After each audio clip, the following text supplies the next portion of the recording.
This episode of Super GG Radio is brought to you by our Patreon. Patrons of the show can get our Dogs of Super GG Radio newsletter, Super GG Radio stickers to slap on your closest PC or bag, input on what we cover, game nights with the hosts, and even a chance to win a copy of an indie we talked about.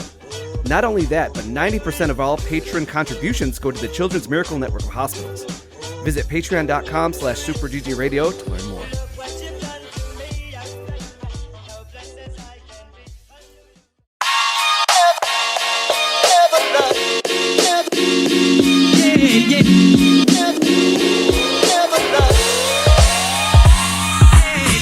What's good, Internet, and welcome to session 254 of Super GG Radio, where friends chat about video games and all things adjacent. I'm your host and most super of the GGs, Eric Getty Gettinger. With me, as always, is Meat Popsicle of the podcast, Alex Arona. Top 5 movie of all time, Fifth Element. Ruby Rod! Being super green over here.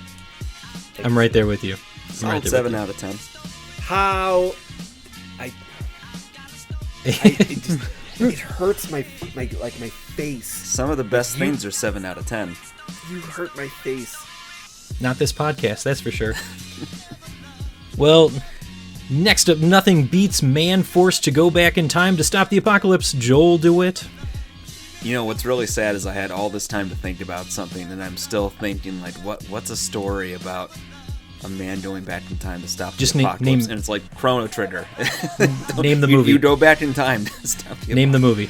Terminator. Nope. John Connor. Nope. Try again. Connor. These all have a theme. Fifth Element.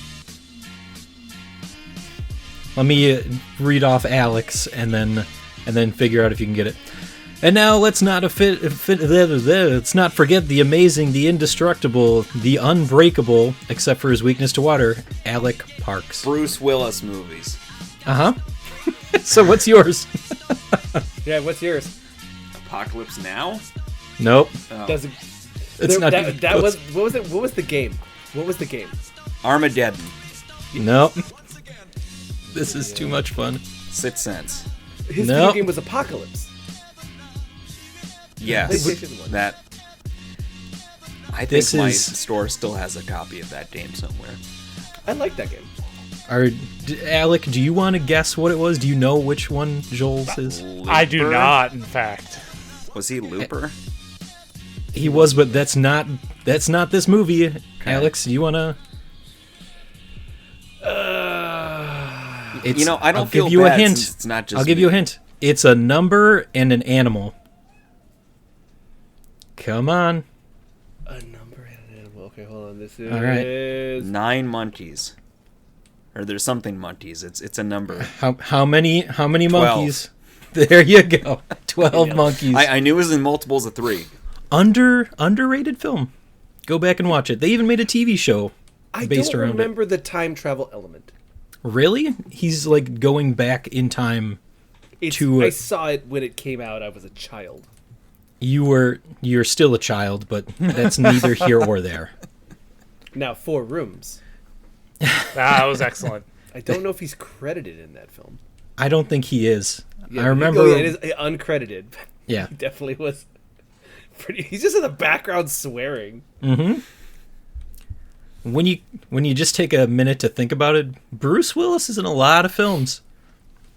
Beavis and Butthead Do America. That might have been his finest work. Nah, man. Can't disagree more. Die Hard 1 and 3. Yeah, I'll take Die Hard 3. I forgot about that. Well, you forgot Die Hard? I haven't seen him. What? Really? No. Yeah. Well, Die Hard 1 and 3. Joel needs to leave to go watch Bruce Willis movies for the rest of the episode. Like Hudson Hawk, you can kind of... I loved Hudson Hawk. I liked Hudson Hawk as a kid, too. Look who's talking. All right. But so, about my weakness to water, I found out that if you Google how much water does it take to drown, you get a lot of anti-suicide ads. Yeah, that seems legit. Yeah, but it's only a teaspoon or a tablespoon that it takes to trigger the drowning reflex. Mm. News to me. You just got to get it in your lungs. Yep. His was Unbreakable. Yeah, that was an easy one. And the following 2 other films. Mm-hmm. Except for, yeah. He was in that second one. Just like he was the stinger.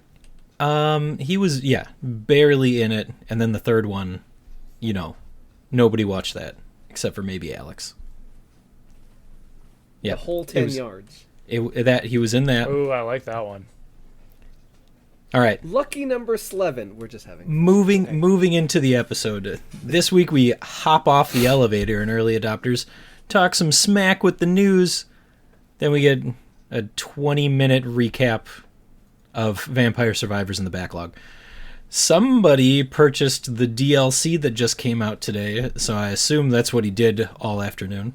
Someone wrote Fallout I work. 3 times. It's a work. Oh, sure. Yeah. Sure. Uh-huh. You're not using it to so many Excel spreadsheets and PowerPoint presentations. And then in the background, I'm very important. So many seizure warnings. Is that what we're going with? We're all replaceable. Oh, so replaceable. Yep. Again, I'm working on AI for all of you. Except for himself. No, not for me. He needs to have someone to talk to. I'm irreplaceable, baby. He says that, but I've had thoughts. All right, let's mosey along to Early Adopters, where we play alphas, betas, and games that have weaponized cats on cleaning devices. Guys, I'm talking about cats on Broombas. Did you play Cats on Broombas? Sure did. It's pretty good. Is it just close enough to the word Roomba that you felt uncomfortable? It was legally distinct. I'm more impressed that they found that clever wordplay, and it's a 1-letter add-on, which is all the better for it. Yeah. This so Cats on Broombas is quite a simple puzzle game. The premise being, in this little map, you're introduced to these little maps, and you've got a pixel cat that is on a Roomba, and objects that you can place around on the carpet. That's your whole play area. And when your Broomba is going forward, it'll run into an object, it'll turn left, and then it will continue on. The objective of each stage is to collect the stars that are there. But boy, let me tell you, it's just too much fun to watch the cat on the Broomba. I've always wanted to witness a cat on a Roomba. Now, my giant fear of the Roomba is that one time the cat goes outside the litter box and the Roomba tries to pick it up and it just spreads it all over the house. I've heard of that. Yeah. That's my fear. I will never get an electronic vacuum for that reason. For the poop. The poop that smearing. Is disgusting but hilarious at the same time. I can't imagine coming home to that horror. It's everywhere. It's in the carpet. Did it get in the carpet? Like, digs it into the carpet. So question, do you try to clean out the Roomba, or do you throw it all out and buy a new one? Oh, you throw it away. You got to get a new one. Yeah. And you burn the carpet. It's tainted, man. So puzzles are very simplistic to start, and then it just starts to ramp up the difficulty of the puzzles, and you're introduced to balls, like a bouncy ball, and you can run into it multiple times, and it'll just move it in the direction that you have run into it. So some of the puzzles require that you utilize these bouncy balls to position yourself and then, make a couple of laps around the carpeted area just to get the stars. How far did you guys make it on your Broomba? I got to the last part of the tutorial. That very last one where he says, put you to the test, and then I failed the test. The items really become critical, and you got the books and the vases that it is just a hard stop and pivot turn, and then you got the balls that will shift a tile each time, and you had to do a really clever thing when they first show it, which was putting one against the other, and so like the force that you input on the first one would transfer to the last one and push that out and keep the middle ball straight. There's a term for that is escaping me right now. They say it in the game. Yeah. But it's like playing. It's like a little pool ball situation. Yeah, and it is forgiving enough in that they will give you a view of, if you play this right now, this is where the cat is going to go after they ricochet off this part and this item, and it's also easy enough to where if you see things are going wrong, you can hit a pause button and it'll start it right over at the beginning, give you a chance to readjust or tweak things. I didn't notice, is there a option to like turn the camera? No, there's not. No. Okay. No. But So I their suppose hit system is pretty good, though. The I suppose hint that's system- purposeful then. It wasn't a hindrance. It was just one of those moments in the last one I went, I should really use a nice turn and have a different perspective right now to help guide it a little bit. But yeah. As Alex was saying that the hint system was crazy. So did you use the hint on the last stage then? I didn't. Okay. Time got past me. I did accidentally run into the hint system though, right? I forget. It like puts It's a magnifying glass yeah. over the puzzle, Right. and as you move it around, you can see like different pieces of where things go on the puzzle to solve the puzzle. Yeah. So I stumbled. Yeah. As somebody who was not good at these games, Who? was very happy to have the hint system. Oh. Did you find yourself stuck a lot? More often than I'd like. That last stage, for sure. That one. That was the first time I used it. Even get there. Really? Yeah. Well, I don't know how far the demo extends, but I did make it to... So everything leading up to that is just the prologue, and then you get a whole nother area that's unlocked after it. And I was like, oh, this is kind of interesting. I want to spend a little bit... Alec, do you have any input on your Broomba? No, everything's been covered. So the one thing that I did want to mention that gave the game kind of like a weird vibe is that it starts off with a kid reading a letter, and it felt he's very... writing in his journal. He is, yeah, but it felt very like horror genre-esque to me. I don't know what it was. It was this sort of hollow, tinny sound, like he was Yeah. using an old radio or walkie-talkie to talk to you. And also, he's like really kind of like hamming up the little kid stuff a little bit, where it's like, it's no big deal, and I figured I'd tell you because you're not gonna tell anybody. Like very like up, Like But very, like, then I was waiting for like the puzzles to start and then the floor to drop out and it'd be like, and then like fire and erupt and there's the devil in the background like trying to poke the cat on the Broomba. Maybe I just have an overactive imagination, but that's It's where an I went. indie game. It'll be a metaphor for grief and lost a loved one somehow. Yep. Yeah. That's why I play these Yeah. games. What's really cool though is this was built using MS-DOS. Oh, really? So this was all emulated and using MS-DOS and everything, and so it's all chiptune. It's pretty cool how they went through that. The chiptune soundtrack was good. Yeah.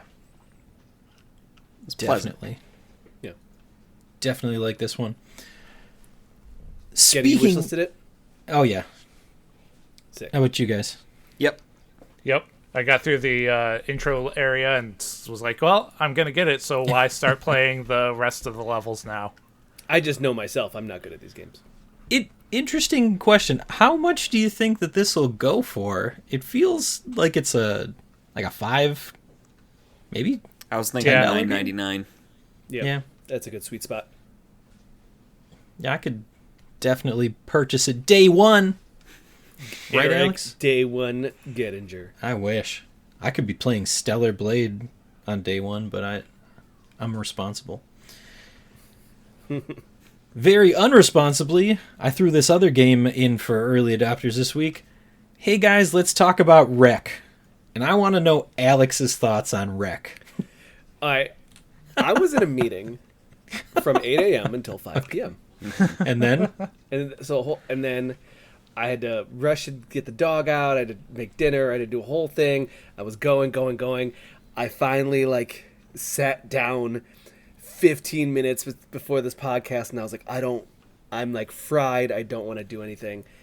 And I was like, well, let's hit play on this demo, which I'm really not in the mood for. And all of a sudden it's like, oh, you're supposed to shoot and kill these enemies, but also you can just shoot through holes in walls and shoot and like just punch holes in walls and do all this stupid stuff. And I was like, all right, okay, yeah. All of a sudden I was like, I'm smiling a lot. This is a lot of fun. This game sure is a lot of fun. So it was like right up to the end of like, oh, we're about to start the podcast, and I was like, oh, I should probably stop playing this game. So yeah, It reminded me a lot of what would happen if you mixed Hotline Miami with voxels. Yep. Very much like the Minecraft graphical, sensibility. Also, what was it? What was that game where the wrecking? Yeah, that's what I was trying to think of. I can't remember the name. Where everything is destructible. Yeah. I remember watching Joel play it. And that's very much that similar idea that everything is destructible. I definitely was like tear down. Yeah, I found myself like punching holes in the wall or in the floor. At one point I was punching the floor, like I was like, oh, there's just like a giant void below me. You get stuck on the floor too, and then you have to punch your way out. I did. So, yeah, and it's very fast paced. It's a Hotline Miami style. Here's the level. There's 6 enemies. Just go nuts. And I just started shooting holes through walls. I'm like, anybody there? No? Okay. Which, of course, also didn't clear every angle. So I'd shoot a hole in the wall. Anybody there? And then I'd go around the corner and die.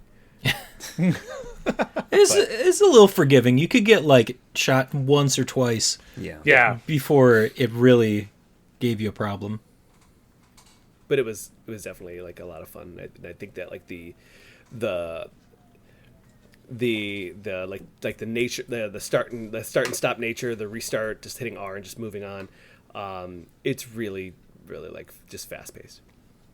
I like a good like, oh, I could sit down, play 2 levels, and it's like 15 minutes went by and I could just put it down again. Yep. Yeah, super quick and zippy. Did you play on Steam Deck or on a PC? I was on PC. Yeah, PC. You couldn't play it on the Steam Deck because it doesn't support controller. That's right. Yeah, that was my problem with this game. Yep, I don't know where my WASDs are. Guys. What happened to you guys? Get good.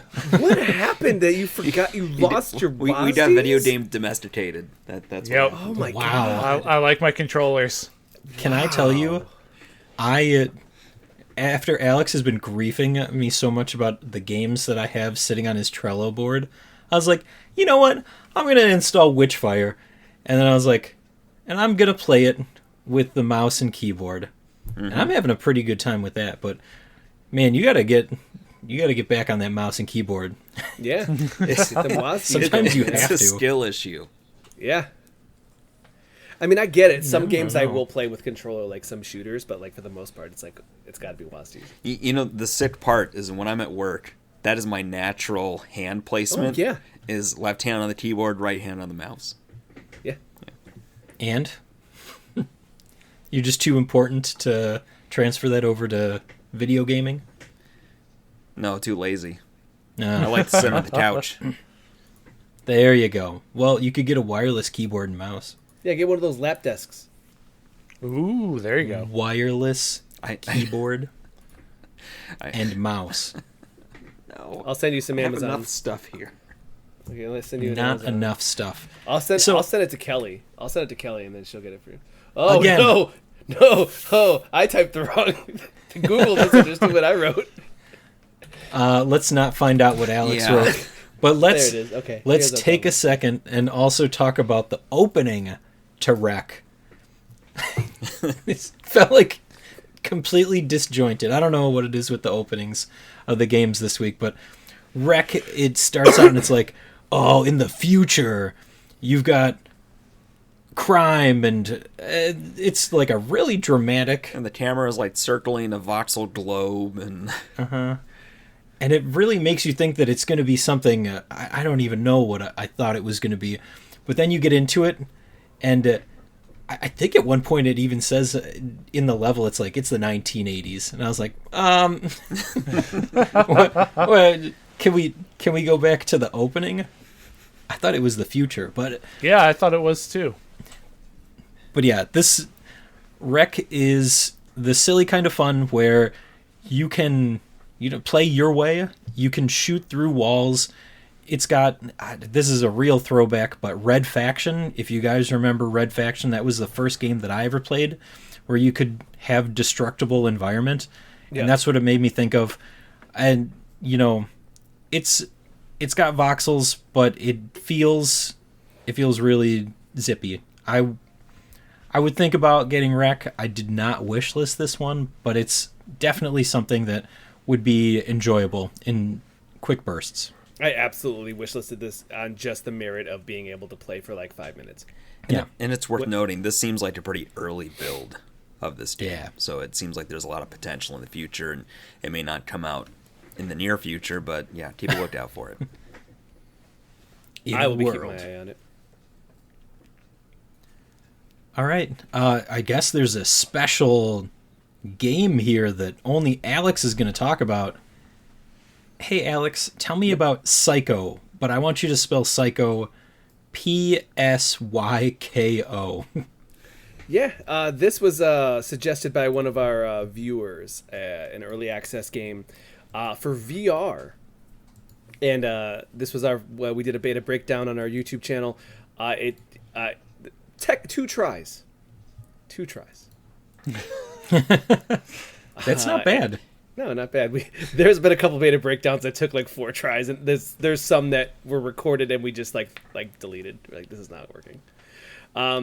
Psyko is a VR game in the vein of like a time crisis. You are you're riding on a motorcycle, and your left hand is hitting the gas. You're revving.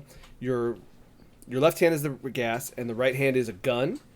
And you're shooting at enemies while you're flying down the highway.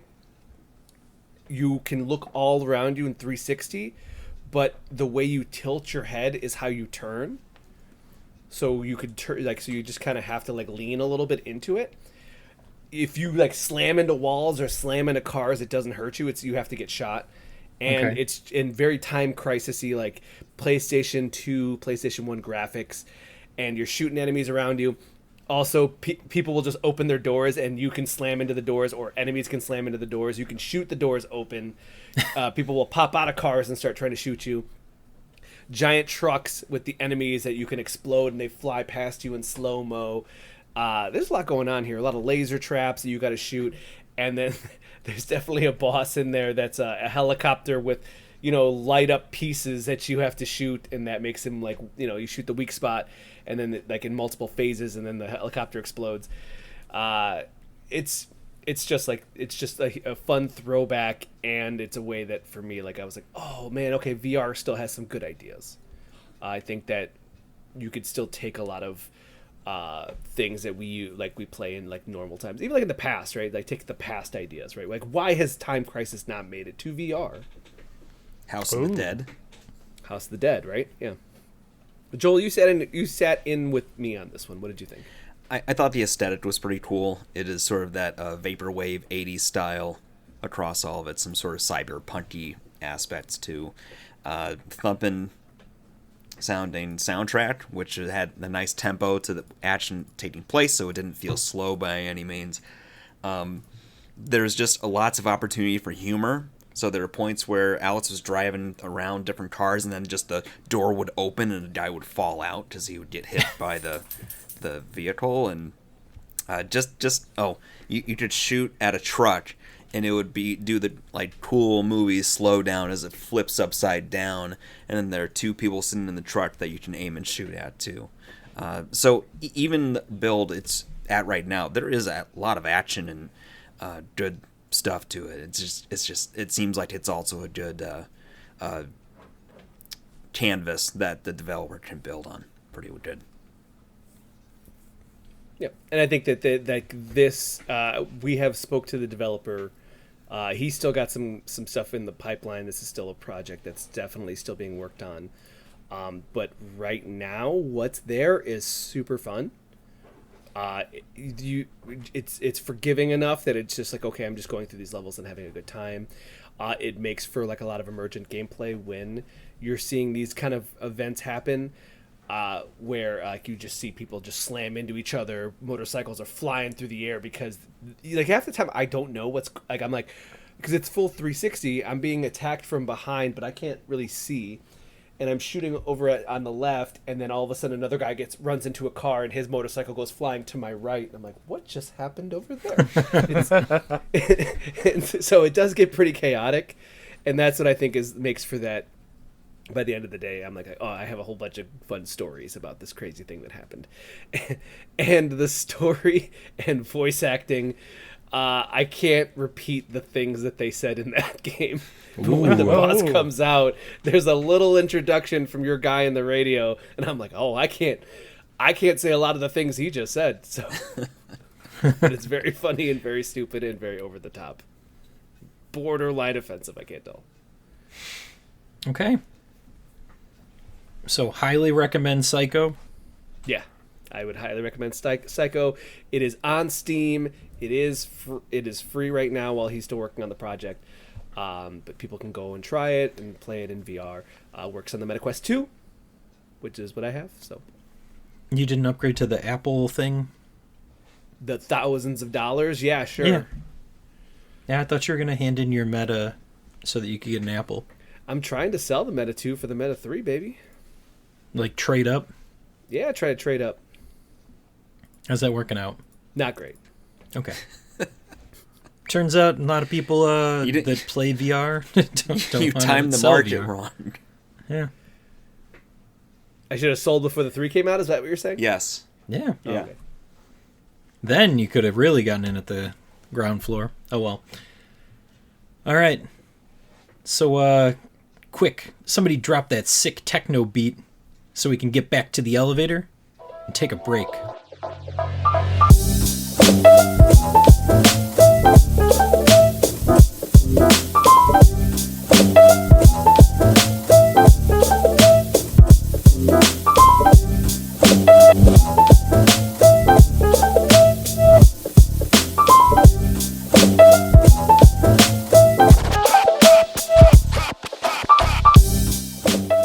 This is the news with Super GG Radio. Now with 11% more CGI. See if you can spot where the CGI is this week. It's Alex. It's Alex. Should I do the green screen me again? I have Yeah. the footage still. I know we do. Does it work on this setup, though? Don't you need to be in the other room? Oh, look. All of a sudden Alex is in the bedroom. No, it'd be funnier because, like, what if this is a whole setup? You don't know. Is it? We would have seen somebody walking by now. I mean, I've seen at least I two can't people always walk just, like, past. I have to at some point, like, be good about, like, timing. I can't just, like, I can't just rush it. You're not there yet. I can't rush it. I don't get it. But what I do get are the news articles for this week. So let's just, try and make it through all this news. You seem so thrilled, Getty. There really isn't that much news. I don't know where the news finds a home in our podcast. I feel like our strengths are definitely not the news, but, There's no rumors this week. No rumors. Yeah. We're efficient, You're Getty. welcome. Only talking In fact, about are the we- important rumors stuff. from last week was proven. or we just didn't find anything to fraudulently report on. I mean, Most everything is locked up tight before Summer Game Fest. Summer most everything Games else will probably be Fest? touched on in the news here in a bit. All right, let's do it. News. Nintendo World Championships release is July 18th. The call it. regular copy will be $30. Special edition for $60. Joel, We we're playing talk- this for Extra Life, right? Who is? You know what? That's as good of excuse as any for me to get it. Sure. I mean, you were gonna get it like no matter what. I didn't want be to think real. that though. I didn't want Or to think be that was real. going to happen. The problem is that this is basically one of my favorite Wii U games, which is NES Remix, which is more or less little mini snippets of Nintendo games where they give you a small challenge. It's kind of like WarioWare in terms of them being these like quick hit mini games. So one will be just collect all the coins in this one screen as Mario. One would be kill all the Octoroks in the screen, and then as they went on, they got gradually harder and more bizarre. And it would be a wide range of games from Mario to Zelda to Metroid. They had a second one where they got to like Mario 3 and some of the more beloved games past that. And they were just a really fun mini-game collection that really did something unique with their properties. You know, there are going to be leaderboards, which is a big important thing about something like this, because that's going to be where all the replayability is at, especially with the branding of Nintendo World Championships. But yeah, July 8th, that might not be a bad time to get a game. Mid-July, nice. Yeah. That's a nice summer game. And it'll be fun, like for like Extra Life for all of us to just be playing at the same time. Yeah, it will be. It's multiplayer. I mean, yeah, that's the point. Is it? Yes. Okay. It's for the kids. I can't argue with that. Yeah. It's for the kids. I got a poster right here. For the children. Yep. All right. Next piece of news. Tony Hawk 3 and 4 was proposed, but canceled. You know why? Call of Duty. At this point, a lot of Call things are being of Duty turned into like what makes the most money, and turns out they're really banking on that Call of Duty. Does After $22 billion. American? Oh. So, yeah, they're trying to make sure that Call of Duty hits because it has not been hitting last couple of years. No. So why not cancel it? Because it's not even the single player that makes money, it's the multiplayer. Yep. It's all of the stuff that comes with the multiplayer. It's the microtransactions, it's the skins, it's the tournaments. Yeah, that's what's doing it. Thank God that we still have Call of Duty. You guys play any of those single player campaigns? I played Modern Warfare. I keep meaning to go back to it. Modern Warfare, like the original? Yes. You haven't played anything in the last 10 years? Which one's I played Black Ops 2 because it was on the Wii U, and I could play it on the gamepad on the couch, and I thought it was the coolest thing. But then I realized I'm never going to be nearly as good as the kids playing a Twitch shooter like that, so it quickly got put down. Which one was No Russian? That was Modern Warfare 2, I think. Because I was thinking about it, and I was like, those are like, people say like these are like some of the best story, like first person stories ever, and I keep meaning to like go back to them, but I don't know if they're the best. There's probably a couple of good ones. Yeah. Is it No Russian the one like that's like people were like, oh my god, people were upset about that because of the idea that it was a modern setting and it was a shooting in an airport, I think, if I remember right. Oh. And you're also evil, right? You're playing as the bad guys. What was it? You're an evil guy, or were you like undercover? And then I thought that it was you were undercover. Yeah, you were working for them. I never played them, so I'm saying I should probably play. And them. If you're gonna play one, play Modern Warfare. Okay, so it is, because that's like one of those things where it's like NBA 2K12, right? It's like the one I have to play as well, right? Like, yeah, that's the one that you played it. I have it. I actually bought it. I got it from somebody. You got it from Phil for Christmas. I remember the story. No, someone gave it to me for Christmas. Okay, I thought it was Phil. But it was because that's the Spike Lee one. Yeah. And your friend's a ghost. Yep. Ah. No, we know. We all know. And I'm still waiting for you to play it. Okay. Noted. Yeah, so Call of Duty. But part of that with the Microsoft layoffs. Microsoft layoffs? What are you talking about? And the studio closures. Alex, how many years did it take for them to decide that Prey 2 isn't going to happen? There's a Twitter account that's only like there to tell people, hey, is Prey 2 been announced yet? Nope. And then they just keep doing it, and then finally that studio got closed, and they tweeted out, we're done. It's done. Yeah. 7 years. Yep. Since the first Prey. Why doesn't Phil Spencer like good games? Well, I mean, it seems like he likes Fallout 76. Yeah, and he got what he deserved. Breaking news. Fallout 76 players nuke Phil Spencer's house. His land in Fallout 76. Not necessarily his home that he lives in. Just It's his... real funny to see people get petty on this. sentence. Yeah. People get real petty on this one. Why? You mean like them doing it? Them I making think a point it's- to find Nuke's house. Yeah, I think that's an appropriate form of, retaliation. It's not like the people are going out on the internet. Well, these people are probably not going out on the internet and blasting him, but they're definitely blasting his Fallout space. And let's be honest. Does he deserve it? Maybe a little bit. Maybe a He little deserves bit. his house getting nuked in Fallout 76. It's a game. If I you're know, not gonna, that's why I was thinking it's kind of funny. It's like you said, like you gotta add in Fallout 76. yeah, this is one of those things where it was like when we played World of Warcraft and we would get, ganked. Mm-hmm. We couldn't be mad because we were on that server. Like, it's PvP server. So you just go with it. Like, you get upset, but you just get over it. The So only hopefully- time I got really tilted is when people would camp out on lower level respawn points. Yeah. That was awful sometimes. Until you got higher level, and then you started to do it yourself. I never did that. I definitely did that a lot. I don't Yeah. remember. Alex was that person. That was that person. Getty. I put one in here for you, Getty. Is it Operation Cleanup Begins for Helldivers 2 community? No, but that's also very funny.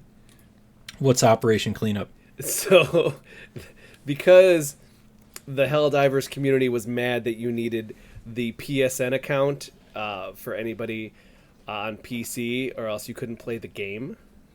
So that made it so people in countries where PSN isn't available, they could not play the game. So they made a campaign to review bomb the Helldivers 2, flooding it with negative reviews. Then they changed the policy where, okay, you don't need a PSN account to play Helldivers 2. Everyone was like, yay! Now Operation Cleanup, where they're cleaning up all the negative reviews. Okay. It's real dumb. It's real So, dumb. A fun little I mean- detail is they've got the tapes in these games that you can buy as DLC. And there's some proposals now to make a tape design where it shows the declining review score bar line. So Well, that's pretty funny. Okay. Yep. So That's that's kinda Operation fun. Cleanup. It's a pretty funny idea. And then the last piece of news, Gundam Breaker 4 release date on August 29th. I think I played some type of Gundam Breaker. I don't know. I don't remember when. Yeah, it's Maybe it's your favorite, Getty. It's the Gunpla. Yeah. Who doesn't like some good model building? Ooh, yeah. Especially in 3D. Mm-hmm. That's all the news. So I guess we can move on to freebies? Yep. Freebies. Freebies! Freebies. Wow, Joel, guys. this is where you put the sound. Jeez. No energy. Freebies. Freebies. Yeah. Woo. We were We talking have a about dying sound on the vine effect for earlier. this. Joel will be editing and adding the sound. I don't care. I'm going to do it. That's what I get paid for. Okay, Good. Thank you. I'm into it.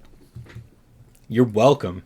Let's do it. First up, Circus Electrique over on the Epic Game Store.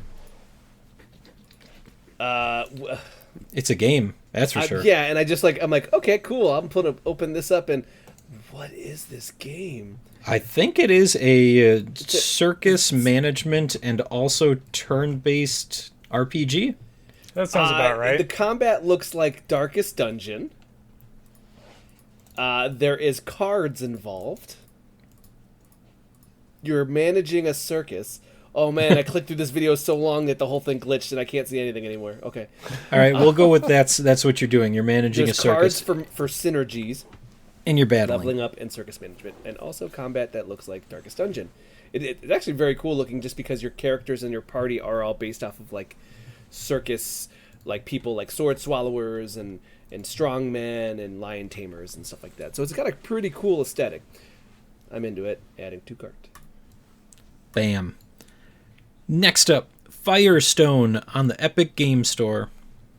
This is an online idle RPG. You know, one of them idlers. Alec, you love idlers. I do a little bit. And so it's worth noting that the game is always free. What the freebie this week is that they're offering is $100 DLC pack of gems and other upgrades that you would normally have to unlock throughout the game. Instead of doing that, just here it is. Here's $100 worth of stuff. So you're saying definitely get it. Absolutely get it. If for no reason other than to stick it to Epic. No, but it requires base game.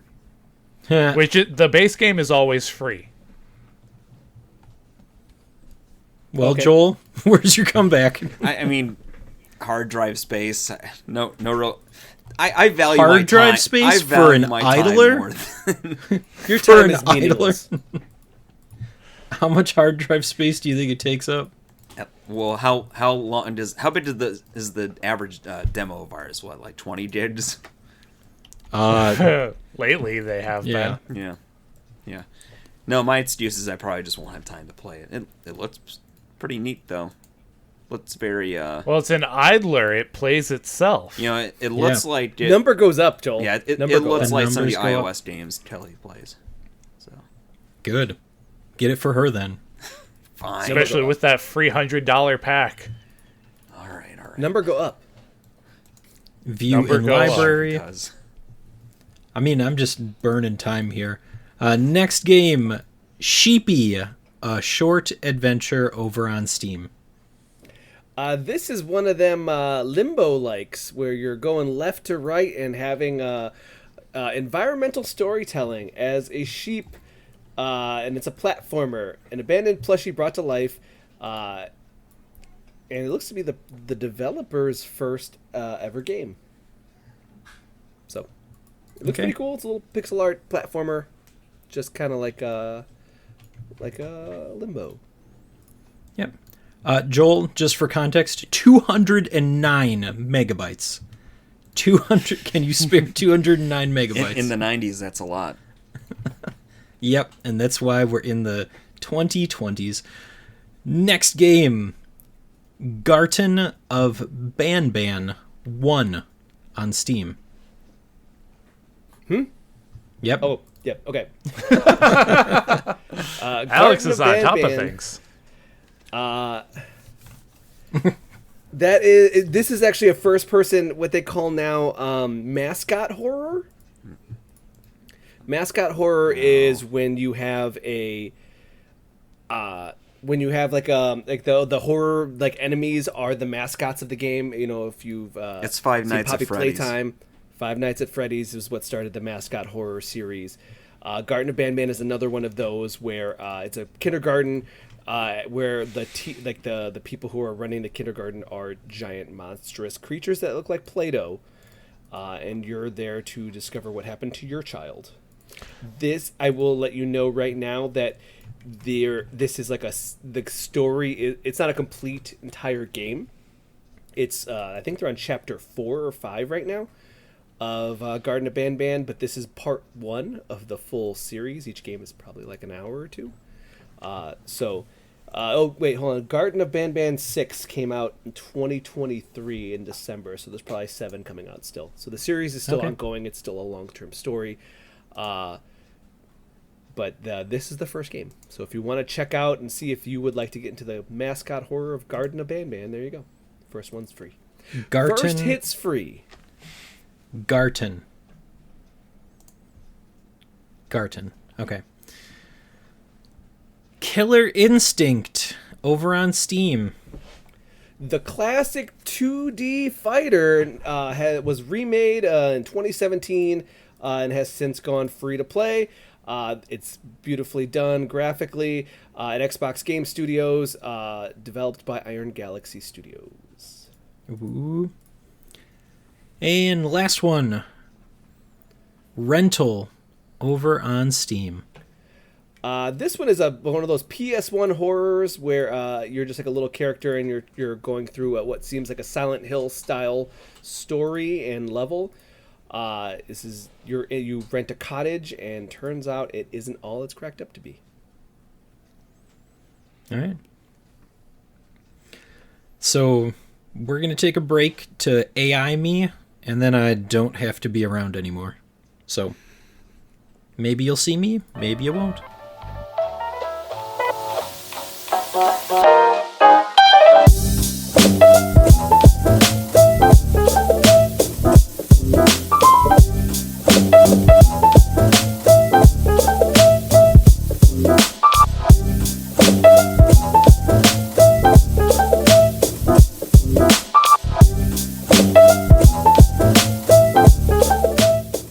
And we're back with the Backlog Blog, where we play games. Nope, Fallout 3.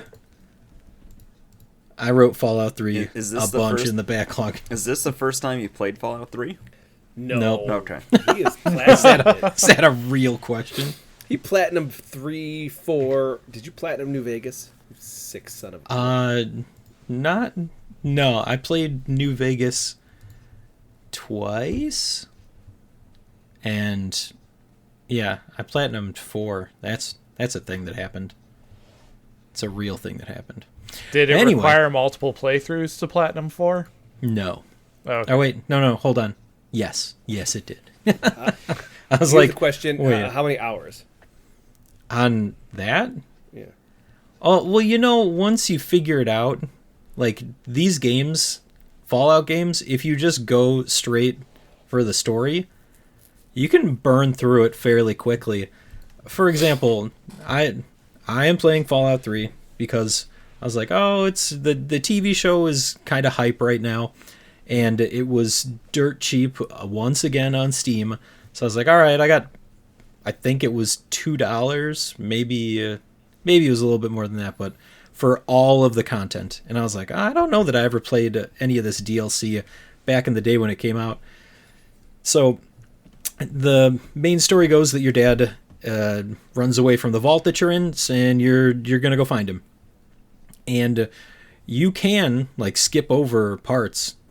I went from Megaton, which is the first town that you get to, and I went straight to Rivet City.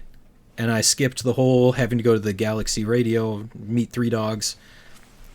And then, I've just been exploring the wastelands, building up my gear. I did one of the DLCs, Project Anchorage. Never did that before. Which is alluded to in the show. Yeah. It's wild stuff. Has anybody here not played a Fallout game before? I've played the first hour of several Fallout games. I played like 20 hours of Fallout 3. Yeah. No, I'm with Joel. I've played about the first hour of several Fallout games. Fallout's something where I've always loved the themes and the aesthetic and the humor of it. It's the game. Like, the game is the problem for me. And Not you? No, this is not a skill issue. This is a Fallout issue. Okay. But I lose the plot in all of these games. All but that's the games I lose the plot, and then I just don't know. I don't want to keep doing anything else. But maybe the poison was welled for me, because my first experience was Fallout was when I got a PlayStation 3.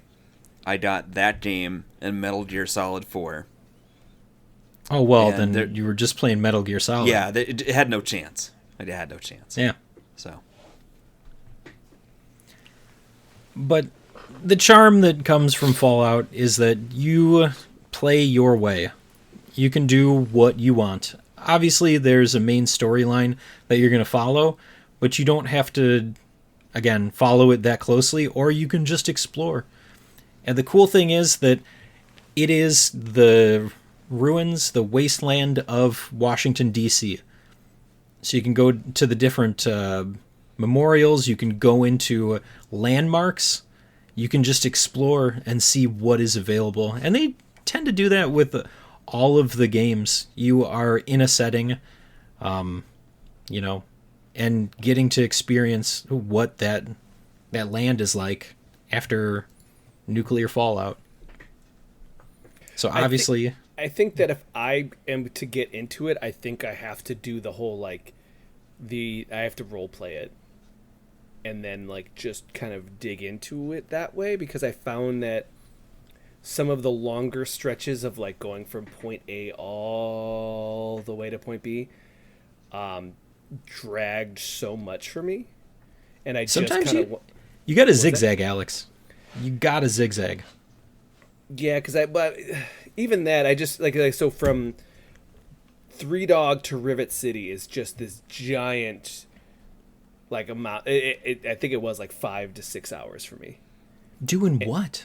I just kept getting I was downtown. I'm in the museum, and downtown's where the super mutants are, and then I'm on a building and something else is happening. Stuff kept sidetracking me, and I didn't want it to.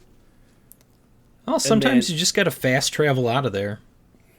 Can't fast travel while there are enemies nearby, Getty. Yeah, you also can't fast travel unless you've discovered the place. Yeah, you just go back to Megaton and expand your circle from there. I was trying to get to Rivet City. Yeah, but it's closer to go to Megaton to get back to Rivet City. I'd never been. Okay. And that map sucks. The map's okay. It's not great. Like, as far as Fallout maps go. Is that I think that like I need to just put myself in that position and just kind of like lose myself to the role playing, as opposed to just like try. Like I'm like, I want to get to the point. I want to get to the story, and it's like, well, I think the story's not as important as like just really kind of engaging in that world, and I think that might have been my problem, which is something I've been looking forward to doing at some point, is trying to meet Fallout on its own terms, because trying to meet it on the terms of a video game may be the wrong move. Well, you know what you need to do. You just need to get to Megaton, get enough explosive skills to set the bomb, and then just leave. You can just shoot it, can't you? I suppose. I thought it was pretty easy just to set that thing off. Yeah, but I think if you shoot at it while you're in the city, you're dead. No, you throw like a grenade and run. I don't think that's how they work. I think if you zone out, then nothing happens. Oh, really? So I'm pretty sure that you gotta. The easiest way to do it is to get your explosives high enough. You're just bumming me out on where this game even more. Why? Because I want to throw a grenade and run. You'll die. It is a full, like, giant nuke. So, Megaton has a giant disarmed nuke in the middle of the town. And Fallout 3 has a karma system. You can either do nice things and get better karma, or bad guy. Yeah, Joel could be the bad guy. You could just go into a town and just murder people. Yeah, that would definitely stoke someone's worser instincts. Setting off a giant nuke. Mm-hmm. Yeah. Mm-hmm. So, Fallout, I'm going to stick with it. I don't know how long I will play around in the extra content. It's just more nostalgia, getting to go back and play through something that it's been a hot minute. Let's put it that way. Fallout is not one of my, I'm going to go back and play this game. So when I do, it's like, I'm going to do this. Big bites. There you go. But we do have another game in the backlog this week. Joel has decided to grace us with 9 Years of Shadows. Yeah, so, hey kids, like Metroidvanias? What's that? I do. Metroidvanias are 2D platformers where the main goal is to explore an area that is marked on a map by smaller subsections. And you walk screen to screen and explore, and as you explore, you gain new abilities that lets you explore new parts of the map. And there is typically some form of combat as well as boss battles. Oh, you mean Hollow Knighted. The best Metroidvania. You know, I approve of that new naming convention, actually. You just got Hollow Knighted. Yeah. You did get Hollow Knighted. Yeah. Those are big shoes to fill for 9 Years of Shadows. But basically, you play as a woman who is venturing into a castle-ish depths kind of area. The world is losing its color, and she's going there to investigate why, and then restore color by killing bosses and opening up different stages in the game. So the main combat itself is very bare bones from the outset. You got your sort of standard attack, which is a halberd swipe. There's a charge up one, and there's a heavy attack. And then there's that kind of backward slide that Alucard does in Symphony of the Night. Always love a good backward slide button. But It's nice that they have it. yeah, it seems kind of boilerplate now. Like any good Metroidvania now has some form of that. So as you go along here, you gain new outfits or armor. It's armor. So like you start with this sort of like basic paint-colored armor. You then encounter a blue armor, which then allows you to go underwater, as well as enable a sort of mermaid mode where you can go up waterfalls and things like that. Is the water blue, or to what extent is the color gone? I guess. Well, you as you get inside and pick away by that point, you've gained color back. So, so you get to Not a point where the all of change them. happens, where you get color back, but the story is basically like, now you need to contain the darkness here, otherwise it'll spread. You know, so All right. through the bulk of the game so far, it has been color, but that's how they tie abilities to that. So that's one. There's one that's sort of a greenish color that will help protect you from poisonous areas. A fire one that'll have protection from like lava or heat areas, and they both all have the ability, but then they also have special elemental strengths and weaknesses against different monsters around. So like there are areas where if you're using the water element, they'll block it entirely and you need to switch to a different armor. The health system works like this. So there's two red orbs that are your hits, like your health points, but then there's a wider bar that's blue that acts as sort of your mana and shield. And you have this little ghost companion that's a teddy bear floating around that acts as your aim and shoot. How am I first hearing about the teddy bear? 'Cause And you've been talking about this game for 3 minutes. I was focusing on the important thing, the combat. No. This is the important thing. How dare you, sir? How dare you? So a funny thing is there's a range attack. It is this teddy bear. It uses this mana pool to shoot at enemies. And there's some that are armored that you have to use it in order to break the armor.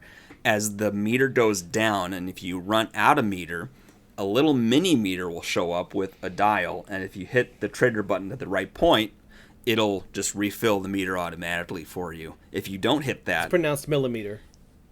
If you don't hit that, then what'll happen is you have to hold down the trigger to do a charge, and the charge is basically her giving the teddy bear a hug, and then it It's fills. called active. Good. So That's what I wanted. But Thank active you. reload. it's nothing but wholesome. See? But Teddy bear is it's essential. the space that leaves you really wide open for attack. So it becomes a real danger point if you use up all your mana.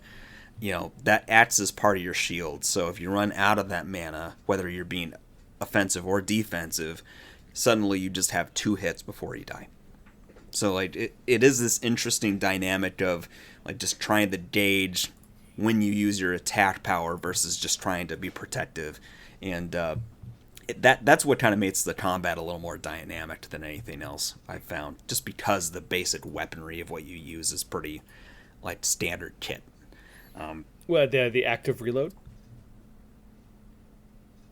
Yes. Active reload. It's pretty cool. It's a fun mechanic. Yeah, it is. And then when you catch it, you feel really accomplished, especially as you're like platform jumping and trying to miss attacks and being in the throes of a ridiculous boss. These boss battles are kind of wild. I mean, are they? I mean, some of them are very basic, like you're fighting a troll or you're doing like a duel with somebody who's like same size and scale as you. But there was one that was a huge giant Hydra, and so the Hydras, it would have its different sections where one of them would be that they're turning into fists and trying to pound you. Another one was that they would go away and then give this warning flashing sign of like horizontal and vertical bars, and then they'd shoot out in those areas and you'd have to dodge them and they'd be like blistering speed. And there's another one that was sort of a dragon thing that I fought here today that ended up being just a wild mix of orbs shooting at you, huge lasers and stuff, and then you had to somehow survive all of that and then crack a shield off of him before you could really knock him out. And they're all pretty different. They're pretty dynamic, and some were more challenging than I expected for as far as I was in the game. So like the difficulty scaling is sort of up and down, but all in all, the combat's really good. The exploration's fun with all the abilities that you get to use, including that water one. There's one where you get to sort of travel through a snake way around different levels, and there's a bit of like puzzling for that too. That's kind of neat. And it's, yeah, I mean, there's not too much else to talk through about it, really. It looks very nice. The music is very calming and relaxing for the most part. There's a lot of music theme stuff, so you're rescuing people inside this place that are all parts of a orchestra or musicians or a band. So that's kind of a funny dynamic too. And yeah, have a good time so far. It's gonna be done here in a bit.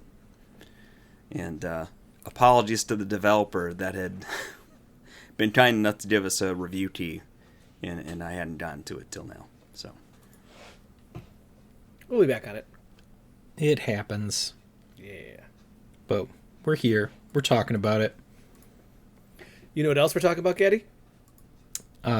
Cats on Broombas. Guess the game. Oh, yeah? We played a little bit before the podcast started. Can I tell What you is about this? it? It's a Wordle, but for video games, where they give you screenshots. Can we do that? Can we call it a Wordle? Can't we just call it like a daily puzzle game where you have, what, 5, 6? You have 6 opportunities to guess the title of the game? And each time you get a new clue if you didn't guess it correctly? So, are you successful at this, Alex? Well, we all got it today's within 2 tries. Other days, though, there was a couple that I definitely did not make. Which one was it? One of them was like Alundra, which was like a series that's like, oh man, this is an old series for sure. But yeah, you could check out previous days. There's lots of different options. What was it? No, it was Kelowna. Oh yeah. Oh boy, I remember that one. I do too, but do you know how many there are? No, I don't. There's a bunch of them, and it's real hard to get it down to the right one. But just in general, they actually give you like, oh, you're close, you're within the series. You get like a red, which means you got it wrong. A yellow meaning you're within the series but not the right one, and then the green. It's really fun. It just gives you the a daily puzzle with screenshots. You miss the first screenshot, and then it gives you a second screenshot, and all the way up to 6. And it's been going for we're on day 726. 726. So a few years running now. 2 years? 2 years running? Yeah. You guys are killing me tonight. This was kind of brought to us by a fan of the show. So it's a fun little puzzler. Just hang out and kind of, putz around with a couple of screenshots here and just enjoy. So What's your preferred method of playing? Phone? Yeah. I've been playing on my desktop when I'm working. But I prefer yeah? the phone. It's a good phone thing. Just pull up on your browser. It formats well. Yeah, I've got a tab open that I just refresh every day. Ooh. Sounds refreshing. So shout out to this, shout out to guess.the.game. It's a fun little product.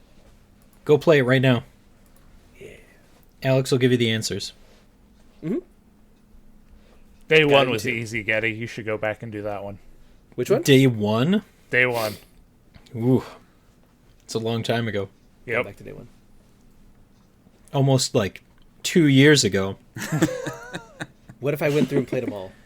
Do won't it. happen. Oh, come on. Yeah, okay. Hold on. Alex is going to do it right now as we try and end the podcast. Nope. We'll transition over to our final segment of the night, One Last Thing. And tonight's One Last Thing is brought to you by misappropriation of company assets. But we're not going to do a conventional One Last Thing tonight. Tonight we found out that you can determine how much you have spent on Steam over the course of your account's history. And we, I think this is against most of our better judgment, but we're going to tell you how much we've spent on Steam over the years. So keep in mind, I saw it and it really upset me. Steam has been around for a very... Can I tell you guys something? What? Yes, I have go more ahead. than all of you. Yeah, I'm banking on it, as a matter of fact. I'm really hoping It's really so. upsetting. Okay, so this is the game. It's called How Much Money Have I Spent on Steam? I normally go first, so I will go first. My total, $3,268.50. Now, how old is your account? How many years do you have? Can we find that out? You can find it out, I believe, if you go to your profile. Yes. Okay. Okay, hold on. I'm navigating over to my profile to figure I'm out gonna screenshot this so I can then cry later. how many years I have been on here. Let's see. What is it? Oh, geez, 10 years. Spending? Only 10. My account is 10 years. Oh. Okay. Alex says that he has the most. I think I want to make him go last. I think so. All right, Alec. I know for a fact I have the most. All No right, question. so my account is 15 years old. Mm-hmm. I've got 217 games for context. And Wait, how many games? 217. Oh, maybe that's why. Well, I have a lot more. Okay. And I've spent $2,130.51. Where's the date again when your account was made? Yeah, I'm not finding that either. Profile, it should just have you should have a years of service badge. Yeah. Years of service. Is it supposed to be on These the guys. front? I see Vampire Survivor. Oh, I see it. Okay, yep, got it. Oh. All right. Yeah. All right. Okay. That was very Joel? good listening, guys. Sorry about that. So, What do you got? help, Steam support, my account, data related Calculator. to my Steam account. So my I'm ready, so my it's- profile has been open for 18 years. It looks like. Ooh. Ooh. External funds used. Should I be adding total spend and old spend, or is just Nope, just total. Just total. $1,927.80? Not bad. Kind of wonder how many games you've got too. I have more than all of you. I know, and I'm really excited for this, but hold on. I'm just trying to gauge. You know what? That's fine. I know that Alex also has the most games out of all Alex of us. is on the verge of going So- to confession. But do you? I guess the question that we're going to answer is: do you have more than all of us combined? And I hope that that's not the case. All right, Alex. You guys are jealous. How many years? 12 years. 13. Okay. Like going on 13. And It's more than all of you combined. no way. There's no way. How much is it? Guess the number. Is it 12,000? No, wait. How much? Joel's 1. Alec I was how much? 2. And I'm then 3. Getty was. 3,000. Yeah. I'm going to guess 8. I'll go with 8. Okay. I'll say 7.5. We doing prices right here? I don't know. Let's see. Well, Getty, everyone went over. How about that? Okay. Oh, that's not too bad. Oh, But so Getty, maybe... but Getty was closest. All right. Okay. Okay. It's 7. And I have 6,000 games. 6,000 boy. games? Yes. That's a lot of games. It's a lot of games. Man. Oh. I mean that's like that's less than $1 a game. Yeah. Yeah, no, that's the thing, is that it's whenever there's the like the bundles or anything like that, I just like, oh, I'm gonna buy 10 games for $20, and I'm like, well, I'll probably do that. Mm-hmm. And then just like, all right, I'll buy this. It's a bundle of 20 games or whatever, or 10 games or whatever, and then I'm like, well, I'm gonna play one of those. That one game looks pretty good. It's also worth noting, many, many years ago, Steam sales used to be very generous. Oh, yeah. Very, very generous. So there was a point where I was buying stuff just because, hey, it's on sale. I might play it. I was looking, and you can go back and look at all of your purchases. There were times, 2017, I was looking and I got 5 games for $4. Yep. I was like, Oh man. well, okay. What happened, Steam? I thought we were cool. Yeah, Ugh. even now it's like my bar has risen a little bit, where I'm like, okay, am I actually realistically going to play this? Because I don't want to. Oh, you're not going to play it. Let's not joke. I don't want to spend $20 for 7 games, and I want one of those games. Would there be a point on your Steam library that you would just grab a game and then select remove from library? Excuse me. What do you mean, delete it yes. entirely? Just because it's like I played it and I was like, this was not this was such a forgettable experience that I just don't feel like I need to even. It's just making my list longer. I mean, I have mine sectioned off into how many games I beat, how many demos I have saved. Yep. How many I didn't finish, and then uncategorized. I need to clean this up a little bit here. Me too. Right now I'm at over 150 beat games, but that's really low compared to 6,000 games. It's real low. But I haven't updated this at all, so I should probably update this. All right. All right. Well, now that was now I just feel dirty. That was a fun one last thing, and we all need a shower. No, it was not fun for me. I mean, I didn't need that in my brain. I was a close second, so. Alec brought this up. Alec brought this up pre-podcast. He's like, "Hey, did you guys know you could do this?" And I go, "I don't need that information." And you made me have that information. Yeah. You do need it. You know it. You know that you need it. I didn't need any of that. Day one, Alex. Day one. It adds up. I know. All right. That'll be it for this week's episode of Super GG Radio. Before we go, you can find us on X, formerly Twitter, at Super GG Radio, and twitch.tv/Super GG Radio, where Thursdays, much like tonight, you can find us making absolute fools out of ourselves. Come, stay a while, chat, throw insults at us in the chat. That's how I thrive. Please, we need friends. All of our podcasts are secret podcasts. Wednesdays, you can join Alex as he plays Monster Hunter, and he comes to the thrilling conclusion of, I'm never going to remember what this is called, Dawnfather? Sunbreak. It's Sunbreak. Sunsword? He's playing something. So come check it out. He's really in the tedious part now. And then, Joel. Joel, what are we going to do with you? Watch me play Vampire Survivors. No, I want you to say what it's... Until... what? I want you to say that you're going to do it whenever the fruck you want. No. I owe enough Lion King as it is, okay? It's not a word. I added an R in it. It's fine. Does it count if people know what you're trying to say? No. We're going the good place rules. Oh, yes. Real words only. And that's not a real Joel, word. you're on a show called Fork and Forker. I sure am. I don't choose the names. That's all I'm saying. I don't do it. I just attribute everything to I just participate in the bad choices.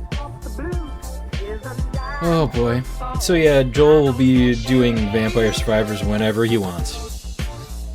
No And you more. can't No stop more being him. the bad guy until somebody cares. So Yeah, I'm sure. I mean, we all care, but we're worried about you, man. thanks. You just need to pick a game that you enjoy being the bad guy in. I don't know that he enjoys being the bad guy. That's the main problem. Oh. No, the main problem is it's a lot easier for me to have Vampire Survivors on and just running it whenever, because it's a very easy, like, I'm going to play a good half hour to an hour.